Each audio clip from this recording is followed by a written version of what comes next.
Okay, guys, so we have just finished rehearsing for The Swamp, and we decided to just do the Q&A now because we've got a little bit of time left. So, yeah, here goes. Raj's going to ask some questions. All right. Are you going to play any new songs at The Swamp? Yes, we are. We're going to play, I think It's about half and half, isn't it? Yeah, pretty much half and half. And it's going to kind of go old, new. Kind of Keep you interested. Yeah, keep you interested. Yeah. All right. How do you decide running order, and does vinyl limit this? Oh, for the album? Yeah. Okay, so yes, vinyl does limit it. It is a factor because there's it's best to get around 39 minutes for vinyl and about 19-ish minutes aside, and that's the optimum to get the best sound out of just one vinyl. And so you have to think, and also the first song on the edge has a larger bass response than the inner song, so you have to think about the songs in terms of that order as well. So yes, it does. Oh, I got a whiff of you when you held your arm. Yeah, I smell a bit. Dear. Sorry about that. We've been rehearsing. Okay. When someone is recording their part, what do the other band members do? What do you do? Scrutinise. Scrutinise, work. Play guides. I think, other than me, you guys were playing, so I had something to play so along to. if you're not talking about like fucking around, then on this album we actually, on the previous album, It was just me and you. I was doing drums. I did what's called a guide track along with Raj when he was recording his drums, but this time we made it more interesting, and Lanky played as well, and so there was both our guitars to help Raj, and it felt more like the song, didn't it? It was, like you guys won't hear any of that in the final thing. It was just so I had something to play along to. Exactly. And then when these guys record, they've obviously got my drum part, which has been recorded already. Yeah, exactly. And in fact, and it's kind of weird because we straight after the drums, we then did guitars next, and so you were playing with my bass guide effectively, or my baritone guide, and then when I came, I was the only one, I guess, that wasn't playing with any guides. So there you go. All right. Are there any movies that may have influence on your music? Ooh. And what do you think? I don't know. That's a toughie. I've got favourite movies, but I don't know. I guess they're talking about musicals, or not musicals, but maybe musicals. I don't know. I love Chicago, but that doesn't really influence me. War of the Worlds. Oh yes! Obviously. Oh god, we're so fucking stupid. Not the Tom Cruise one. No, not the Tom Cruise one. No, Jeff Wayne's War of the Worlds. The soundtrack has a massive influence on us. We listen to it every single tour. And in fact, you didn't. You weren't there in the studio when we were getting that 60s bass sound, 60s stroke 70s bass sound. Cool. Yeah, like there's all these pictures of like Ian putting bits of foam inside my strings of my Right up there, and the strings of my guitar, and to make it sound like kind of like really sort of retro. Oh, cool! It was really good. Yeah. So that was kind of a bit War of the Worlds, I guess. I guess like there's films that I've watched where the soundtracks have like influenced my playing, like Rage Against the Machine and stuff. Remember that bit when he was doing the feedback and it sounded like War of the Worlds? Yeah. So definitely cool. War of the Worlds. Yeah. All right. Do you already have formulated ideas before recording and stick to them, or do ideas manifest themselves whilst you're in the studio? It's a bit of both. Yes, I'd say. Definitely both. We have a pretty good idea of what the songs are before we go all the pre-production and stuff. It kind of at each stage it gets more like kind of when I first brought the songs to you, it was obviously like they were just shells. Different. Apart from the only full song I brought to you was Naysayer. That's the only full song that I wrote all of the bits to, and then you guys changed and added your own stuff. Whereas all the rest of the stuff was just mere shells of songs. But then I would say by the time you get to the studio and we'd done 2 pre-productions effectively before we got to the studio, I'd say each song is 95% done. Yeah. There's definitely a couple of little things we did in the studio. Like the fill. That fill and fill, that kind of slight organy guitar, remember? And your bell light. Yeah, definitely. Yeah. So there's definitely stuff that just happens in the studio. All right. So, with previous recording sessions, have you ever left the studio unhappy with how a certain song came out? This is difficult. I've got one. Yeah. It was off the first album. Oh, yeah. Wrath of Aphrodite. We missed one of my lead parts. Did we? Oh, no way. We did. So we had to sort of jimmy together Well done, Matt. bits and pieces from the rest of the song Oh, in order to make a solo. Oh, that was awful. Yeah, Oh, I was a bit yeah. cheesed off with that. I completely forgot about that. Yeah, I mean, they were the dark days. That's pre-Raj. Pre-Raj.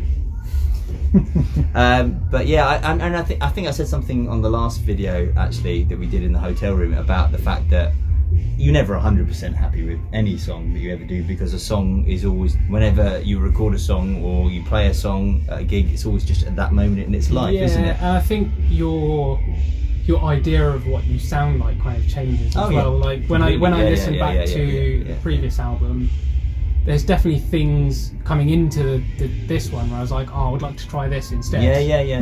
It's not necessarily I'm unhappy with the previous album, but it's just like, want to evolve. Yeah. I totally feel like that, and I feel like definitely that there's some stuff that I've tried. I can only talk about myself, obviously, that on this new album that I hadn't even thought of on the last album, and I tried it out and I've been like, oh, that's new on this new thing. Yeah, So that's cool. Do you use any vocal effects, and what are your opinions on auto-tune? Okay, so if you're talking about things like reverb, which is, I guess, you could argue a vocal effect, then of course I use reverb. Everybody does, otherwise it would sound like weird without at least a tiny bit of reverb. And delays, and I guess it maybe a little bit of distortion sometimes. No, actually, we use the distressor compressor, which is kind of this type of compressor that gives this kind of bite to it.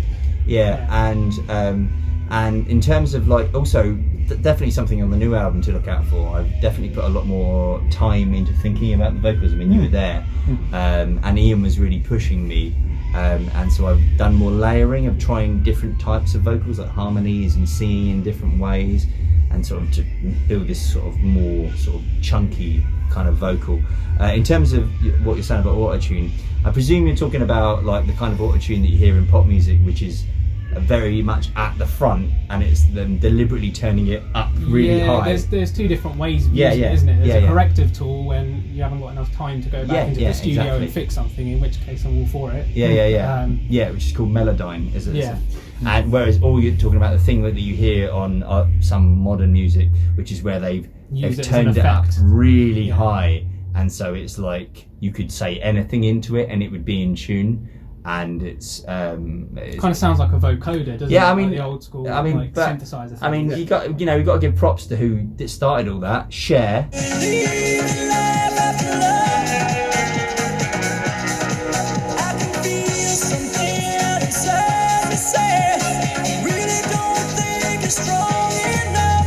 Gotta love Cher, man. And so everybody's just copying Cher, really. You have to. Yeah. No, hey, Cher's awesome. Fuck off. What is your biggest fear regarding the next album? Fear! Yeah. Sorry. What is? Oh man, I don't really feel that scared about anything. No, I mean, you have. I think fear is a really strong word to use, because obviously I'm excited. Yeah. You get a little bit anxious, but then you're a little bit excited, and it's all kind of mixed up together. It's not just plain fear. It's more kind of. There is a mix of emotions, but I don't think fear is one of them. No. I would say that playing live probably induces more fear. Yeah. Anyway, but it's all good. It's all right, you'll get over it, man. I do get very nervous. Yeah. All right. Do you consider how you would play a song live, given instruments or guest vocalists you may have, etc.? And did that mean some won't be considered to be played live? Okay, so in terms of the guest stuff on this new album, at this stage, nobody has done anything other than us on this album. We're still hoping that we could have some guest stuff, but the way that we've designed the songs that differently from the last album is that they will be an addition rather than the songs being fundamentally based on guest people. And in that respect, they're easier to play live because we can do it without the guests. The guests are like gravy, custard, sugar, cherry, sugary honey custard, sweet cherry pie. Oh yes. Okay, so moving on. What are your weaknesses when it comes to recording in a studio? Weakness! Sorry. Are there things you can't do? Yeah, I can't play drums. Yeah. I mean, Cold Fusion. Yeah, I can't do that either. Yeah. I struggle with Cold Fusion sometimes. Hot Fusion, I'm there. All good. Yeah. I don't know. That's just a weird question. Who asked that? I'll give you one guess. Darren. Yeah, Is that you, Darren? Right, next. Do you have any interests and hobbies outside of music? Yes, thanks. Yeah. Next. You've met us, right? I mean, I have a boat. I do bits of like calligraphy now. Yeah, again, you do. Yeah, he's bit fancy. I like soldering and stuff. Bit of a language nerd as well, aren't I? Yeah, Raj is a massive. Or the Anglo-Saxon. Yeah, Raj is like so Anglo-Saxon it hurts. Yeah. And Raj is a really fucking good cook too. Cooking. I feel like that's weird. It's one of those things where I don't consider it a hobby, but it's something I do loads of. Comes so naturally to you, man. Yeah. Raj is definite wife material, definitely. Definitely a waifu. Yeah. What? Studio snacks. Do you snack in the studio? Yes. Who snacks on what? Who has the most obnoxious snack habits? Obnoxious. Obnoxious. That's weird. I guess pickles is kind of. Pickles is pretty obnoxious. Pickles. They smell very obnoxious, Pickles is.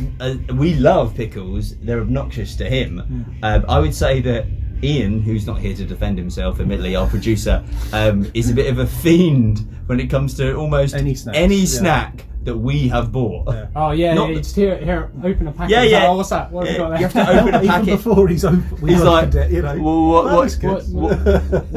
what you got? What's that? What's in that? What? Oh, that smells good. What you got there? Would you like some, Ian? Yeah. You know, it's like how many packets of Haribo did he get through? I went through 4 in the first week, and that was mainly him. Yeah. And then he's like, I feel really weird. I've eaten too much sugar. And we're like, yeah, we know. You ate it all. Yeah, crazy. Right, I guess this one's the bonus question. Question bonus. number 13. Just because we really like this one. Yeah. If you could all select to play an ethnic or medieval instrument, which one would you choose? Oh, did you see the thing that Leslie posted about this, about that ridiculous that really long. I've seen Thurbo. We did in Edinburgh when we went to the music museum. It was the music museum. Yeah, there was a guy playing one. I would want to play one of those. Thurbo. It's basically a lute with a massive long bit. It's like a lute. Yeah, lute. Lots of synthetic strings and stuff, isn't it? Yeah. Bloody lute. I do like a harp. Big harp. Oh, you would look so beautiful behind it with your hair like flowing. Yeah. How attractive. Could you wear some sort of wench's outfit as well? Well, if I have to. Really, push them up. If I have to. How about you, Bones? I've just told you I want the Thurbo. Sorry. Thurbo. There's a Punjabi instrument called the Taus, which was invented by Guru Gobind Singh. Yeah. The 10th Guru of Sikhism actually invented an instrument to help people kind of pray to God. Wow, yours is so much more legit. We were just like, he always does this. It's like, for God's sake, makes us look bad. And it's in the shape of a peacock, and Taus is Persian for peacock. And it's a bowed instrument, and it's got loads of synthetic strings and sounds really cool. Yeah. Bass too. Yeah. Thanks, guys. Thank you. That's it for the Q&A for this month. We hope to see you guys at the Swamp. It's been a bit weird doing Q&As differently, but I kind of enjoy it as well. Yes, it's more fun. Get to hang out with my buds. I do smell quite bad. See you later, guys. Bye. Bye.